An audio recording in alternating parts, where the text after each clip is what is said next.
Manipur ki ahanba neuro patients ke amatangairaba specialized hospital neuro emergency trauma net multi speciality hospital singjai mathak tongtham likai da handuk chare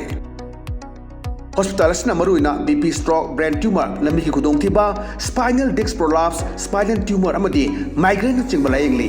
hospital asida neuro gi layeng bar changba afaba makal gi khusu khulai amadi machine marang kaida lei masina kokal mari leinaba tongan ba makal gi anaba sing ningthina layengli lamdam masida neurosurgeon yamna tangariba maramna chingmadi arapa mafumdagi lakpa anaba sing neurosurgeon unanaba honabada awaba kya mayongdari masida sunatna matam tintana anaba layengna maram oraga khudong thiba kya su mayongdari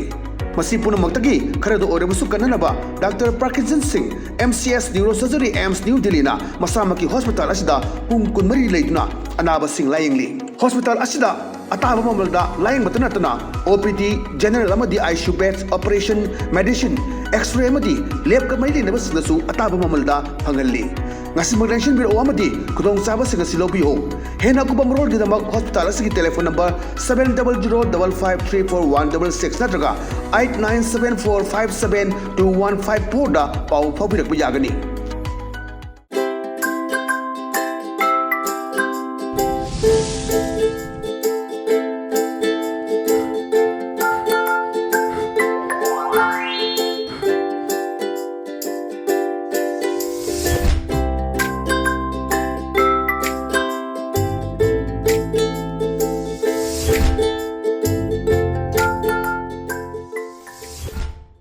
Kromjari ELITETV ki test of cartoon mahau ming ta video su aham tatara musari maru dengan sim fala fonga pau sia sing cartoon singda cartoonist na kari haini liba kari fonong liba kari wakal khalang ni ba du miam da sanong thamjage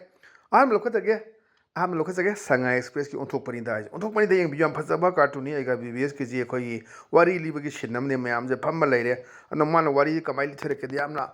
pauzel pautak pi ba adum wari ni kamai lithere da tabiyu maharaj Ramayan gi warini Ravon hairiba hingchaba narco terrorist aduna sadhu sarga sita gi nakta bikhani balaklami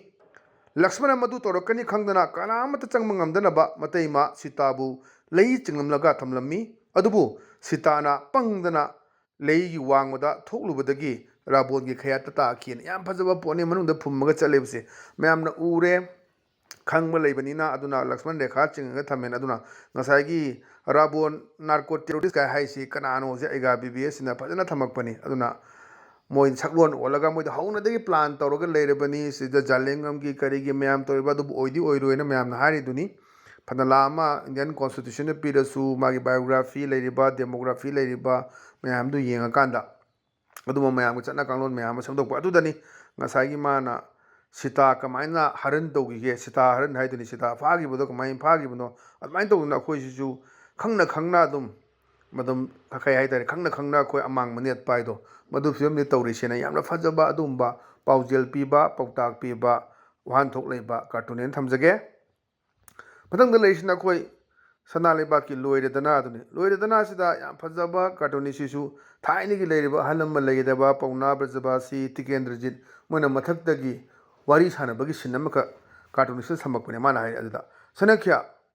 maitrabak si pumcha hek chai da ko na mathak ta moina phammaga wari sana bagi sinni adada amasina khume chaibu chai mande hairi sini pausi da TV da marebak ningba asu yamna lerebadabu puchai chai ne na aduna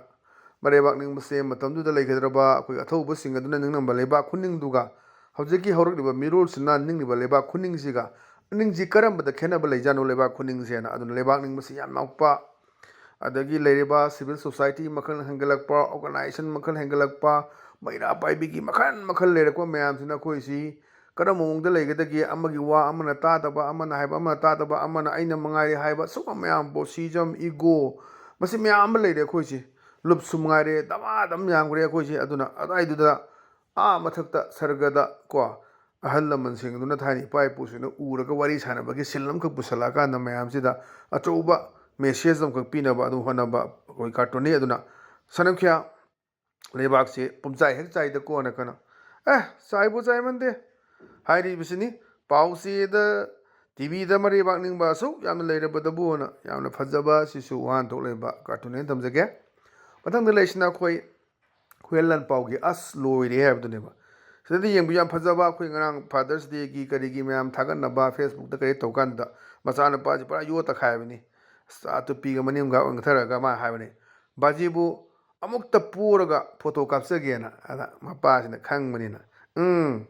fathers ꯗꯦꯒꯤ ꯐꯦꯁꯕꯨꯛꯇ ꯊꯥꯒꯠꯅꯕ꯭ꯔꯥꯅ ꯑꯗꯨꯅ ꯐꯦꯁꯕꯨꯛꯇ ꯀꯔꯤꯗ ꯃꯄꯥ ꯅꯨꯡꯁꯤꯕ ꯁꯥꯕ ꯃꯃꯥ ꯅꯨꯡꯁꯤꯕ ꯁꯥꯕ ꯑꯩꯈꯣꯏꯕꯨꯗꯤ ꯑꯅꯤꯃꯛ ꯂꯩꯈꯤꯗ꯭ꯔꯦ ꯑꯗꯨꯅ ꯋꯥꯈꯜꯁꯨ ꯅꯨꯡꯉꯥꯏꯇꯦ ꯑꯗꯨꯅ ꯃꯌꯥꯝꯁꯤ ꯊꯥꯒꯠꯅꯔꯤꯁꯦ ꯑꯗꯨꯅ ꯏꯃꯥ ꯏꯄꯥ ꯂꯨꯅ ꯇꯧꯕꯤꯌꯨ ꯏꯃꯥ ꯏꯄꯥ ꯂꯩꯇꯕꯁꯦ ꯃꯁꯤꯒꯤ ꯑꯋꯥꯕꯁꯤ ꯀꯌꯥꯝꯅ ꯋꯥꯒꯦꯗꯣ ꯃꯌꯥꯝ ꯁꯣꯏꯗꯅ ꯍꯌꯦꯡ ꯂꯩꯇ꯭ꯔꯀꯥꯟꯗ ꯈꯪꯉꯛꯀꯅꯤ ꯑꯩꯈꯣꯏꯅ ꯍꯥꯏꯕꯅ ꯇꯧꯔꯣꯏ ꯌꯥꯝꯅ ꯃꯤꯁ ꯇꯧꯕ ꯃꯌꯥꯝ ꯌꯥꯎꯅꯤ ꯑꯗꯨꯅ ꯑꯩꯈꯣꯏ ꯃꯌꯥꯝ ꯑꯃ ꯊꯦꯡꯅꯩ ꯑꯥꯏ ꯑꯦꯁ ꯑꯣꯐꯤꯁꯥꯔ ꯕ꯭ꯌꯨꯔꯣꯀ꯭ꯔꯦꯠ ꯑꯣꯐꯤꯁꯥꯔ ꯃꯌꯥꯝ ꯑꯃ ꯃꯃꯥꯗꯨ ꯑꯩꯈꯣꯏꯒꯤ ꯑꯣꯔꯐꯥꯟ ꯍꯣꯝꯗ ꯊꯝꯕ ꯍꯥꯏꯇꯥꯔꯦ ꯍꯣꯝꯗ ꯑꯗ ꯃꯆꯥꯅꯨꯄꯤꯗꯨꯅ ꯆꯠꯄꯗ ꯃꯕꯣꯛꯇꯨ ꯍꯣꯝꯗ ꯊꯦꯡꯅꯕꯒꯤ ꯋꯥꯔꯤ ꯅꯨꯡꯁꯤꯕ ꯃꯌꯥꯝ ꯑꯃ ꯂꯩ ꯑꯗꯨꯅ ꯏꯃꯥ ꯏꯄꯥꯁꯦ ꯑꯩꯈꯣꯏꯁꯨ ꯅꯣꯡꯃ ꯅꯠꯇ꯭ꯔꯒ ꯑꯍꯜ ꯑꯣꯏꯔꯛꯀꯗꯣꯏꯅꯤ ꯑꯩꯈꯣꯏꯁꯨ ꯃꯄꯥ ꯑꯣꯏꯔꯕꯅꯤ ꯍꯅꯨꯔꯛꯀꯗꯕꯅꯤ ꯂꯤꯡꯉꯝꯕ ꯎꯟꯁꯥꯁꯦ ꯈꯣꯏꯔꯛꯀꯗꯣꯔꯤꯕꯅꯤ ꯑꯗꯨꯅ ꯑꯩꯈꯣꯏꯁꯨ ꯈꯔ ꯋꯥꯈꯜ ꯇꯥꯕꯁꯦ ꯌꯥꯝꯅ ꯗꯔꯀꯥꯔ ꯑꯣꯏ ꯃꯗꯨ ꯅꯠꯇꯗꯅ ꯑꯩꯈꯣꯏ ꯑꯣꯃꯣꯗꯧꯅ ꯑꯩꯈꯣꯏꯅ ꯉꯁꯤ ꯐꯪꯉꯤꯁꯦ ꯑꯗꯨꯝ ꯐꯪꯒꯗꯕꯅꯤ ꯀꯥꯏꯅ ꯈꯟꯕ ꯃꯤꯑꯣꯏ ꯈꯔ ꯌꯥꯎꯗꯕꯁꯨ ꯅꯠꯇꯦ ꯑꯗꯨꯝꯕꯗꯨꯅꯤ ꯑꯗꯨꯅ ꯐꯥꯗꯔꯁ ꯗꯦꯒꯤ ꯐꯦꯁꯕꯨꯛꯇ ꯊꯥꯒꯠꯇꯣꯏꯔꯥꯅ ꯍꯦꯟꯅ ꯐꯖꯕ ꯑꯁꯤꯁꯨ ꯋꯥꯍꯟꯊꯣꯛ ꯂꯩꯕ ꯀꯥꯔꯇꯨꯟ ꯑꯣꯏꯅ ꯊꯝꯖꯒꯦ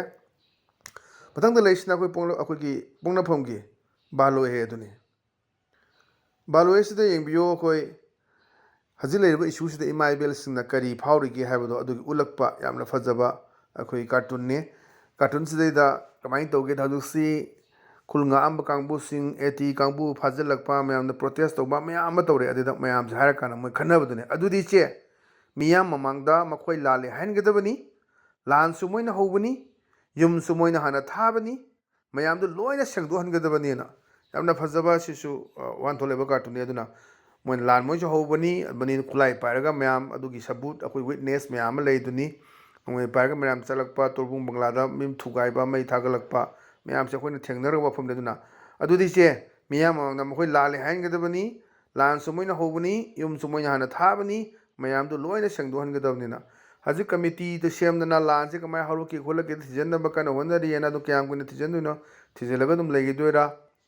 ꯚꯥꯞ ꯃꯦꯟ ꯑꯃ ꯇꯥꯄꯣꯟꯇꯦ ꯑꯗꯨꯅꯤ ꯑꯗꯨꯕꯨ ꯇꯧꯕꯗꯤ ꯃꯣꯏ ꯇꯧꯍꯟꯒꯗꯕꯅꯤ ꯍꯥꯏꯅ ꯐꯣꯡꯗꯣꯛꯄ ꯌꯥꯝꯅ ꯐꯖꯕ ꯑꯗꯨꯝꯕ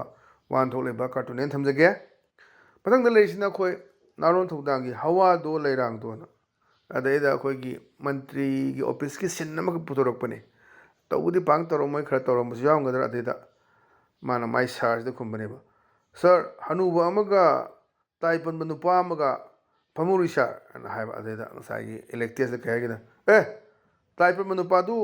ꯊꯥꯖꯤꯜꯂꯛꯑꯣ ꯈꯔ ꯌꯥꯎꯔꯝꯒꯅꯤꯅ ꯇꯥꯏ ꯄꯨꯟꯕꯗꯨꯒꯉꯁꯥই ꯍꯅꯨꯕꯗꯨꯒ ꯑꯗꯨꯅ ꯈꯔ ꯇꯥꯏ ꯄꯨꯟꯕꯗꯤ ꯈꯔ ꯌꯥꯎꯔꯝꯒꯅꯤꯅ ꯈꯔ ꯂꯧꯍꯧꯒꯦ ꯁꯤꯅꯦꯕ ꯑꯗꯨꯒꯤ ꯋꯥꯈꯜꯂꯣꯟꯅꯤ ꯃꯥꯅ ꯍꯥꯏꯁꯦ ꯌꯥꯝ ꯐꯖꯕ ꯑꯁꯤꯁꯨ ꯀꯥꯔꯇꯨꯟ ꯍꯥꯏꯅ ꯊꯝꯖꯒꯦ ꯃꯊꯪꯗ ꯂꯩꯔꯤꯁꯤꯅ ꯑꯩꯈꯣꯏ ꯄꯤꯄꯜꯁ ꯀ꯭ꯔꯣꯅꯤꯀꯜꯒꯤ ꯃꯣꯠꯂꯤ ꯃꯟꯗꯦꯅ ꯃꯣꯠꯂꯤ ꯃꯟꯗꯦꯁꯤ ꯌꯦꯡꯕꯤꯌꯨ ꯆꯦꯁꯦ ꯄꯥꯔꯒ ꯃꯣꯏ ꯈꯟꯅꯔꯕꯅꯤ ꯏꯂꯦꯛꯇꯦꯠ ꯃꯌꯥꯝꯅꯤ ꯃꯣꯏ ꯃꯁꯦꯟ ꯑꯗꯨꯗ ever since they started moina haurakpani ngasai du ever since moina haurakpadagi everything burning houses adagi chase out population etc and place their demands moi demands leptriba one after another separate system pi du to handak ju kuki np manipur kangbu unalame du kaino do sarkar du sengdokte adum kari matang ino du adai khara ngarang su social media da yam ware chana thakna ba de gas fangdrena kuki np na haibu su yawi aduni and their demands one after another. This time also, it can be nothing but yet more demands for benefits. Aduna moina pamje pura demand ayamba toroga moi ko kanaba khara lowge habagi mong du ne leaders in the khanba adu wakhalon du thamba yamna phajaba wan thok leba cartoon en thamjage anu ngasi gi dia dum ELITETV gi test of cartoon gi mahau matanga solution jare meng tabiri bu singbo amuk kana khurum jabuga lonina kaina nabi ya thangni jari pinabirish